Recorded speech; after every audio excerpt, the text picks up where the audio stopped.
നമസ്കാരം, മലയാളി വാർത്തയിലേക്ക് സ്വാഗതം. ആലപ്പുഴയിൽ നിന്നും അതിക്രൂരമായ ഒരു കൊലപാതകത്തിന്റെ വാർത്തയാണ് പുറത്തു വരുന്നത്.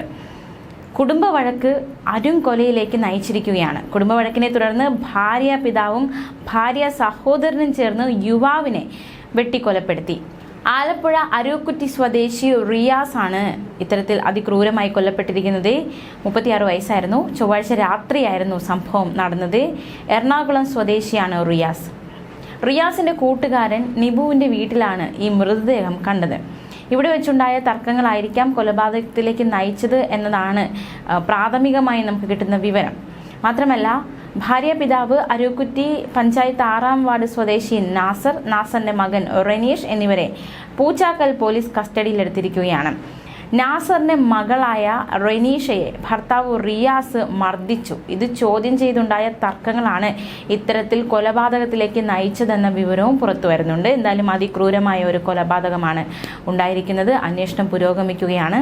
അതേസമയം നമുക്ക് മറ്റൊരു വാർത്ത കൂടി നോക്കാം. ഛത്തീസ്ഗഡിൽ നിന്നും വരുന്ന അതിക്രൂരമായ മറ്റൊരു വാർത്ത. ഛത്തീസ്ഗഡിലെ റായ്പൂരിൽ ഭക്ഷണം വിളമ്പാൻ വൈകി എന്ന ആരോപണം.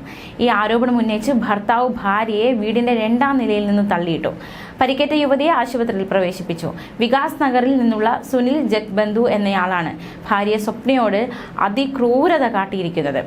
ഇയാൾ വീട്ടിലെത്തിയ ശേഷം ഭക്ഷണം വിളമ്പാൻ സ്വപ്നയോട് ആവശ്യപ്പെട്ടു. എന്നാൽ ഇവർ മൊബൈൽ ഫോൺ ഉപയോഗിച്ചുകൊണ്ടിരിക്കുകയായിരുന്നു. ഭക്ഷണം നൽകാൻ വൈകി. ഇതേ ചൊല്ലി ഇരുവർക്കുമിടയിൽ തർക്കമുണ്ടായി. തുടർന്ന് ജഗ്ബന്ധു ഭാര്യയെ വീടിന്റെ 2-ാം നിലയിൽ നിന്ന് തള്ളിയിടുകയായിരുന്നു. സംഭവത്തിന് പിന്നാലെ ഗാർഹിക പീഡനത്തിന് ഗുദിയാരി പോലീസാണ് കേസെടുത്തിരിക്കുന്നത്. കൂടുതൽ അന്വേഷണം നടക്കുന്നുണ്ട്. എന്തായാലും അതിക്രൂരമായ ഒരു സംഭവമാണ് നടന്നിരിക്കുന്നത്. സ്വപ്ന ഗുരുതര അവസ്ഥയിലാണ്.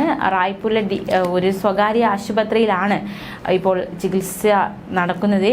എന്നാലും ഈ 2 സംഭവങ്ങൾ നടക്കുന്നതാണ്.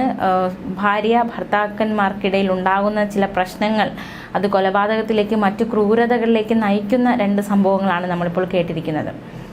ന്യൂസ് ഡെസ്ക്, മലയാളി വാർത്ത.